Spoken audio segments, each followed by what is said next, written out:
আজ সাত সকালেই ঘটল এক ভয়ানক মর্মান্তিক ভূমিকম্প। তীব্র শক্তিশালী এই ভূমিকম্পে কাঁপল বেশ কয়েকটি এলাকা। বিভিন্ন এলাকায় বিশাল ফাটল, বাড়ছে মৃতের সংখ্যা, প্রচুর বাড়ি ধসে পড়েছে, ব্যাপক ক্ষয়ক্ষতি, চলছে জোর কদমে উদ্ধার কাজ। গোটা এলাকা জুড়ে ব্যাপক আতঙ্কের সৃষ্টি হয়েছে। আতঙ্কে রীতিমতো ছোটাছুটি, দিশেহারা এলাকাবাসী।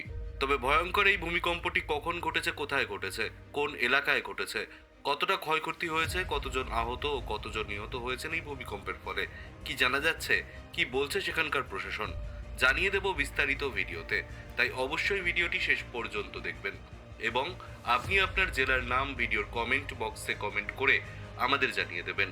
আপনার জেলার নতুন কোনো খবর বেরিয়ে এলে আমরা আপনাকে জানিয়ে দেব। একটা ছোট্ট অনুরোধ আপনার কাছে, ভিডিওটিতে একটি লাইক করবেন এবং আপনি এই চ্যানেলটিতে নতুন হলে চ্যানেলটিকে সাবস্ক্রাইব করে পাশের বেল বাটনটি বাজিয়ে দেবেন পরবর্তী খবরগুলো সবার আগে দেখার জন্য। মণিপুরে ভয়াবহ ভূমিকম্প। উত্তর পূর্ব ভারতের এই রাজ্যে 5.2 মাত্রার কম্পন অনুভূত হলো। আজ মঙ্গলবার সকাল 6টা নাগাদ কেঁপে ওঠে মণিপুরের বেশ কয়েকটি জেলা। এই ভূমিকম্পের কেন্দ্রস্থল ছিল মণিপুরের কামজং জেলা।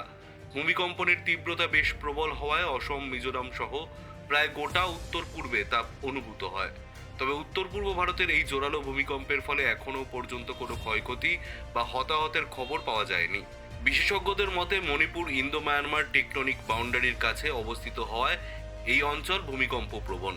উল্লেখযোগ্যভাবে মূল কম্পনের কিছুক্ষণ আগে মায়ানমারে প্রায় 4.6 মাত্রার একটি ভূমিকম্পও রেকর্ড করা হয়েছিল।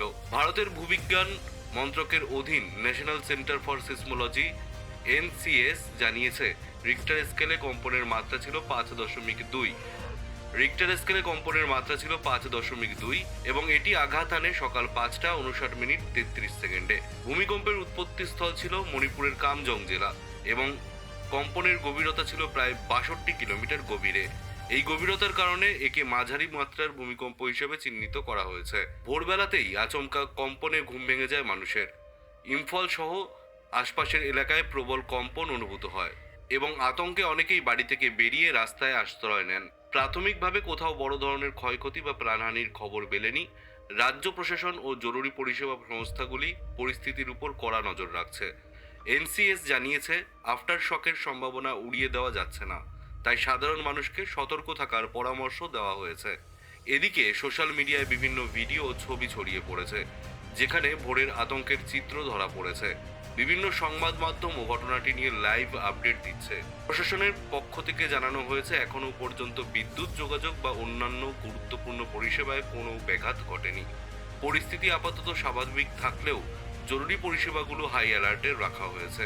সাধারণ মানুষকে আতঙ্কিত না হয়ে সতর্ক থাকার পরামর্শ দেওয়া হয়েছে। জরুরি পরিস্থিতির জন্য প্রয়োজনীয় কিট ও গুরুত্বপূর্ণ ফোন নম্বর হাতের কাছে রাখার নির্দেশ দেওয়া হয়েছে।